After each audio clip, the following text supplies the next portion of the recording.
Manager एक इंसान manager तब बनता है जब उनकी एक ऑर्गेनाइजेशन में ऐसे कई टीम मैनेजर होते हैं, उनकी दूसरी ऑर्गेनाइजेशन में भी ऐसे टीम मैनेजर्स होते हैं। ये मैनेजर्स वो पर्सनैलिटी होते हैं जो सिर्फ अपनी पॉकेट मनी ही नहीं अर्न कर रहे होते, एक अच्छे लेवल पे अर्न करते होते हैं, जितना शायद एक ग्रेजुएट या बीटेक कर रहा इंजीनियर 5 साल बाद भी अर्न नहीं कर पाता है। तो जब टीम मैनेजर्स ऐसे थे तो मैनेजर्स कैसे होंगे? शायद you have 1 or 2 managers only available in Amritsar. Please help me welcome the available managers of Amritsar.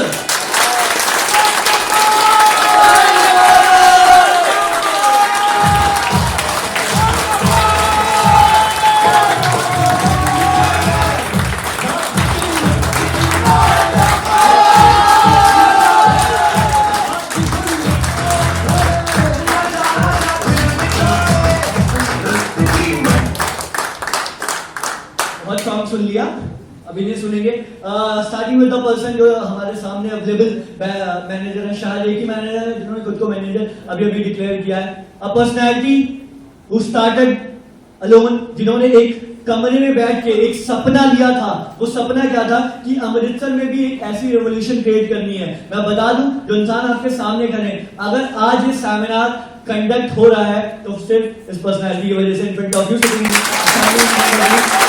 please help me welcome the only manager from Amritsar. Please help me welcome the none other than Mr. Harsh Purash.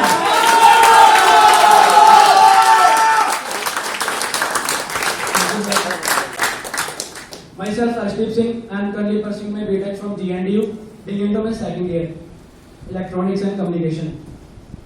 अब तक मेरे को इस concept को start किया कुछ 6 months का time हो चुका है, और इतने टाइम में मैंने काम क्यों किया, कैसे किया और मैं क्यों कर रहा हूँ, इतने छोटे से एक्सपीरियंस के साथ आपको समझाने की कोशिश करूंगा। फर्स्ट ऑफ ऑल, मैंने आपकी तरह एक सेमिनार में इस कंसेप्ट को नहीं सुना था।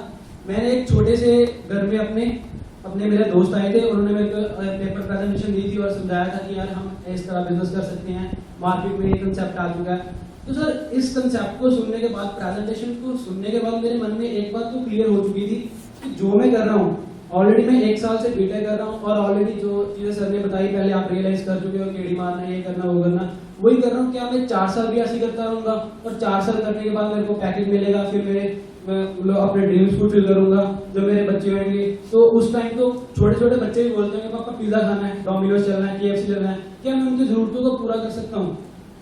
तो शायद मेरे मन में ये चीज रियलाइज हो चुकी थी, और मेरे को ये समझ आ चुका था कि इस मार्केट की जरूरत क्या है। सर, अगर आप टाइम के साथ अपने आप को नहीं चला सकते तो सर आप बहुत पीछे चले जाओगे और आपको कोई नहीं पूछेगा जिंदगी में। तो सर, मैंने कुछ बातें रियलाइज करी, जैसे कोई भी बिजनेस होता है ना, वो उसकी कोई गारंटी नहीं होती कि वो बिजनेस इतना ही चलेगा। जैसे आज से 10 साल पहले किसी ने मोबाइल फोन्स का नाम सुना था? एनीवन? तो उसके बाद आज देख लो सर, एक रिक्शे वाले तक के पास में मोबाइल फोन है।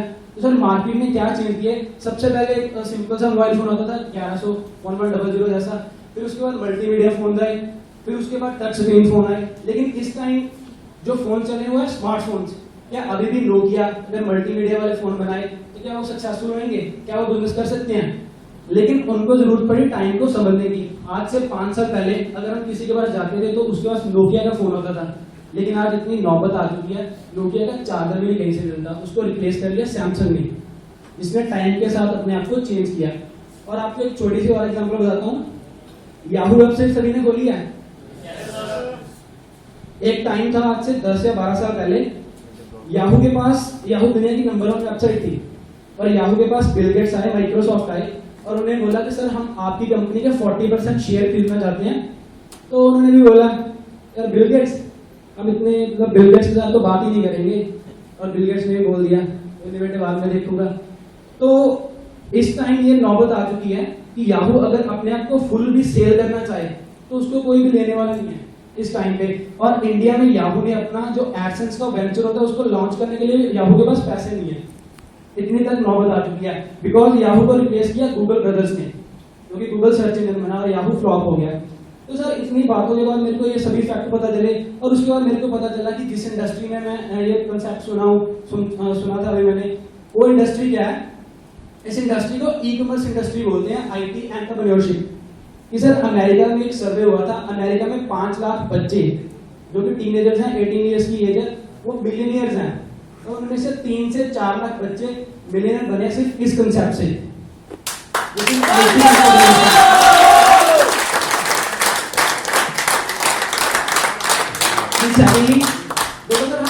हमको एक चीज नहीं पता कि हम फेसबुक यूज करते हैं, गूगल यूज करते हैं, जीमेल यूज करते हैं, सभी वेबसाइट्स यूज करते हैं, तो हमको फ्री में अकाउंट्स क्यों मिलते हैं, सॉफ्टवेयर फ्री में क्यों मिलते हैं, और प्रीमियम से प्रीमियम कितने बड़े बड़े सॉफ्टवेयर होते हैं, हैकिंग कर सकते हैं हम, इतना कुछ कर सकते हैं, फेसबुक पे अकाउंट, जीमेल सब कुछ फ्री में क्यों मिलते हैं, कोई मुझको बता सकता है? एनीवन? बिकॉज हम फेसबुक का अकाउंट खोले, फ्री में उनको यूज करें, जीमेल्स को यूज करें, वहां पे छोटी छोटी एड्स आ रही होती है, और कभी भी हम एक दिन या 2 दिन कभी भी उस एड पे क्लिक कर दें तो काम करेंगे हम, क्लिक हम करेंगे, पैसे मिलेंगे। अगर फेसबुक के है तो मार्क ज़करबर्ग को पैसे मिलेंगे, अगर काम हमने दिया पैसे ज़करबर्ग को मिले। हम तो अनपेड एम्प्लॉय हो गए कि हमने काम किया लेकिन हमको पे नहीं मिली। तो ये कुछ बातें थी जो मेरे मन में चल रही थी और मेरे को जरूरत हो चुकी थी कि हाँ यार काम करना है, तो मैंने काम करने की शुरुआत करी, पैसे लिए अपने दोस्तों से अरेंज करके, और इस कंसेप्ट में अपना एग्जीक्यूटिव का टैग हासिल किया। फिर मेरे को था यार पैसे तो बहुत अच्छे लगते थे, लालची बनता था मैं पूरा, तो मुझे था कि मैं काम करूंगा, लेकिन मेरे मन में एक डाउट था कि यार 2 लोग भी मेरा साथ देंगे क्या, 2 लोग भी मेरे साथ चलेंगे और मैं 2000 रुपए की अर्निंग भी कर सकता हूँ। तो जब मैंने सिर्फ स्टार्ट किया, जो मेरे सीनियर मेरे को बताते थे उनके गाइडेंस को फॉलो किया, और 2 लोग के बाद मेरा 10 दिनों के बाद मेरा 2000 रुपए का चेक आया। फिर थोड़ी विजन बढ़ी, पहले मैं ये सोचता यार 2000 एक हफ्ता, 4 हफ्ते 8000 बस फुल है। तो 2000 के बाद मेरे थोड़े विजन बढ़े यार, 2 की डाउनलाइन है तो 20 की भी हो सकती है। 20 के बाद फिर मैं टीम मैनेजर बना और 50 कंप्लीट किया। आज ऑलरेडी मेरे ग्रुप में 5-6 टीम मैनेजर हैं, मैनेजर ऑफ बिजनेस। सोचा 20 लोग भी थे तो 200 भी बनेंगे, और today my group size is 400। तो मैंने ये सब क्यों किया, और ऑलरेडी लास्ट मंथ में मैंने अपने आप को अपनी ड्रीम बाइक गिफ्ट की, hero Honda Christmas standing outside the seminar of, जो मेरी खुशी की बात थी। और ऑब्वियसली इसके पीछे एक गिफ्ट खरीदा होगा, माय ओन गिफ्ट है। और ये सब मैंने क्यों किया, या हम सब लोगों ने क्यों किया, क्योंकि हमने कभी अपनी जिंदगी में बहाने नहीं दिए। आपको एक छोटी सी बात सुनाता हूं, अगर आप जिंदगी में बहाने दोगे तो आप किसी और को नहीं, खुद को बहाने दे रहे होगे, और आपके बहाने देने की आदत आपकी जिंदगी को बहाना बना देगी, और जिस दिन आपकी जिंदगी बहाना बन गई, आप अपने माँ बाप के लिए बहाना बन जाओगे, और जिस दिन आपके माँ बाप ने आपको बहाने देने शुरू कर दिए, आपकी जिंदगी एक बहाने में तब्दील हो जाएगी, और उस दिन भगवान भी आपको बहाना देगा, और जिस दिन भगवान ने आपको बहाने दे दिए, उस दिन आपका पैदा होना आपके माँ बाप के लिए एक बहाना हो जाएगा।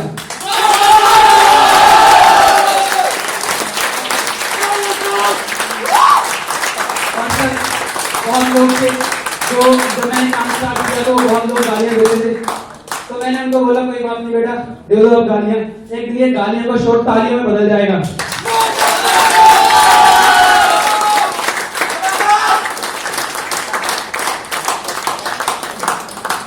और जब मैं काम कर रहा था तो काफी लोगों ने मेरे को बोला यार क्या गधे की तरह काम कर रहे हो, आप तो गधे हो पूरे, ये तो गधे वाले काम करते हो आप। तो मैंने उस टाइम में तो बहुत रियलाइज किया यार इस इंसान ने मेरे को गधा बोल दिया। तो अब मैं बताता हूँ सर, हम गधे ही हैं, गधे ही अच्छे हैं, कम से कम अपना बाल खुद पे तो ढोते हैं, दूसरों की तरह तो नहीं अपने बाप को गधा बना रखा है। तो आपके लिए सारा दिन मेहनत करते हैं। नेक्स्ट थिंग, आपको एक छोटी सी स्टोरी सुनाऊंगा जिसने मेरी जिंदगी में मेरे को काफी कुछ सिखाया, शायद आप भी उससे सीखोगे। एक बार की बात है, एक जंगल होता है और जंगल में एक पेड़ पे आग लग जाती है, तो किसी को कोई फर्क नहीं पड़ता, कोई टेंशन नहीं लेता। धीरे धीरे वो आग बढ़ती बढ़ती पूरे जंगल को कैप्चर करना स्टार्ट कर देती है, तो सारे जानवर इधर उधर भागना स्टार्ट हो जाते हैं। तो वहां पे पेड़ के पास एक चिड़िया होती है छोटी सी, उसका घोंसला होता है। जब वो आग लगती हुई देख रही होती है तो वो थोड़ा सा फील करती है और वहां से भाग के जाती है, साथ वाले तालाब में अपनी चोंच में पानी भर के लाती है, फिर जाती है, फिर पानी भर के लाती है, फिर जाती है, फिर पानी भर के लाती है। तो ये सब होते हुए एक बंदर देख रहा होता है।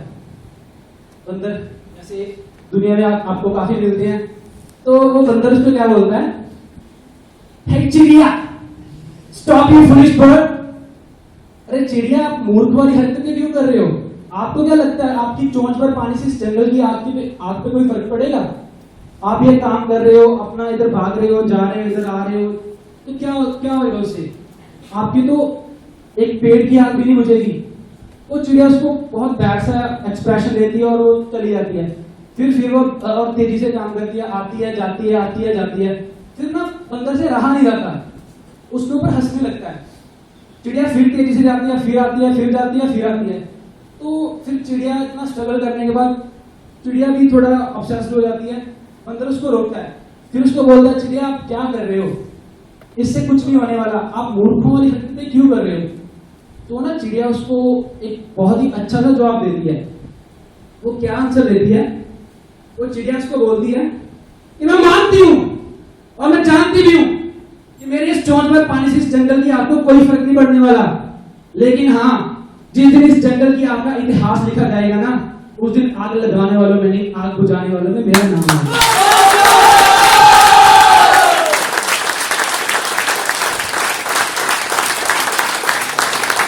और हो सकता है आपको मेरी कुछ बातें अच्छी ना लगी हो, तो सर यही समझ लेना कि मैंने वो बातें बोली इसलिए थी ताकि आपको अच्छी ना लगे। और हाँ, अगर आपके अंदर माइंड है तो मेरी बातों को माइंड जरूर करना, क्योंकि मैंने एक इंसान की बात को माइंड कर लिया था और उस माइंड करने की वजह क्या थी कि मैं आज यहाँ पे खड़ा हूँ।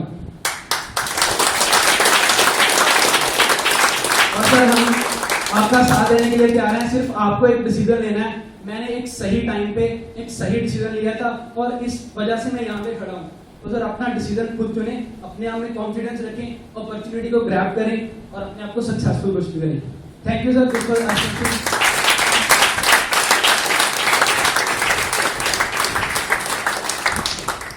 इनकी गधे वाली बात से मुझे कुछ याद आ गया। मैंने स्टार्टेड वर्किंग जब काम करने वाले शुरू किया था तो इनको आई डोंट नो गधा बोलते थे, मुझे वेटर कहा जाता था। मैं सूट पहन के, हंसी आ रही होगी आपको, मैं सूट